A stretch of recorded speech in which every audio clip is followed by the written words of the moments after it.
ஜெயச்சந்திரனின் அடடா audio offer 5 முதல் 70% வரை டிஸ்கவுண்ட். ஆச்சி கொழுக்கட்டை மாவு வந்தாச்சு. ஆச்சி கொழுக்கட்டை மாவிற்கு கொழுக்கட்டை அச்சை கேட்டு வாங்குங்கள். நலம் காக்கும் ஸ்டாலின், உங்கள் குடும்பத்தின் நலன் அரசின் பொறுப்பு. கட்டணமில்லா மருத்துவ சேவைகள்.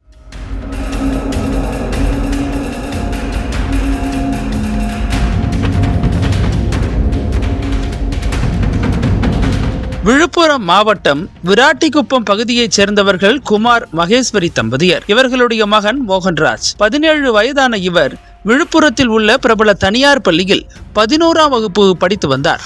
மோகன்ராஜ் படித்து வந்த தனியார் பள்ளியில் காலை மாலை என இரு வேளையும் மாணவர்களுக்கு சிறப்பு வகுப்பு நடத்தப்பட்டு வருகிறது.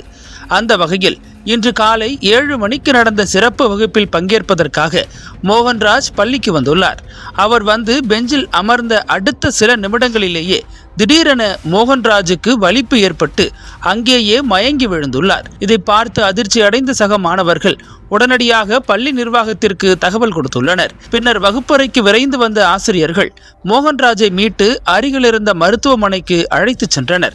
அங்கு மாணவரை பரிசோதித்த மருத்துவர்கள் மோகன்ராஜுக்கு மூச்சுத்திணறல் இருப்பதாகவும் இங்கு ஆக்சிஜன் பற்றாக்குறை இருப்பதால் உடனே முண்டியம்பாக்கத்தில் உள்ள அரசு மருத்துவமனைக்கு கொண்டு செல்லுமாறும் கூறியுள்ளனர். இதையடுத்து உயிருக்கு போராடி கொண்டிருந்த மோகன்ராஜை அரசு மருத்துவமனைக்கு கொண்டு செல்லும் வழியிலேயே பரிதாபமாக உயிரிழந்துள்ளார். இது குறித்து தகவல் அறிந்து மருத்துவமனைக்கு விரைந்து வந்த விழுப்புரம் தாலுகா போலீசார் மாணவரின் உடலை பிரேத பரிசோதனைக்காக விழுப்புரம் அரசு மருத்துவமனைக்கு அனுப்பி வைத்தனர். இந்த சூழலில் மாணவர் உயிரிழந்த விவகாரம் பெரும் பரபரப்பை ஏற்படுத்தியதால் அந்த பள்ளிக்கு விடுமுறை அளிக்கப்பட்டு மாணவ மாணவிகள் வீட்டுக்கு அனுப்பப்பட்டனர். மேலும் அங்கு பதற்றம் நிலவி வருவதால் பள்ளி வளாகத்தில் சுமார் 50க்கும் மேற்பட்ட போலீசார் பாதுகாப்பு பணிகள் ஈடுபடுத்தப்பட்டுள்ளனர். இதற்கிடையே பள்ளி வகுப்பறையில் மாணவர் மயங்கி விழுந்த சிசிடிவி காட்சி வெளியாகி இணையத்தில் வேகமாக பரவி வருகிறது. இதுகுறித்து பள்ளி நிர்வாகத்திடம் கேட்டபோது மாணவர் மோகன்ராஜ் வீட்டிலிருந்து பள்ளிக்கு வந்த சிறிது நேரத்திலேயே மயங்கி விழுந்து உயிரிழந்துள்ளார்.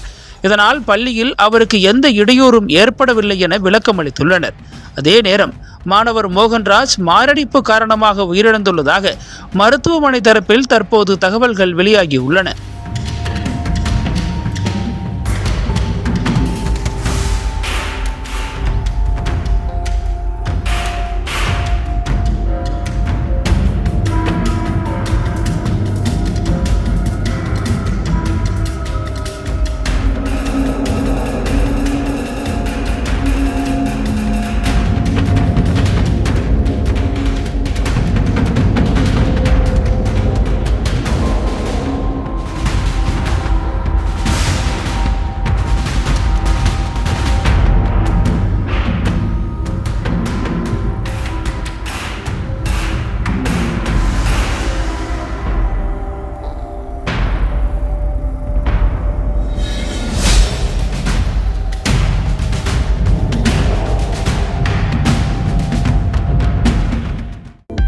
அனல் பறக்கும் செய்திகளை அப்டேட் செய்து கொள்ள நக்கீரன் களத்தை இப்பவே சப்ஸ்கிரைப் பண்ணுங்க.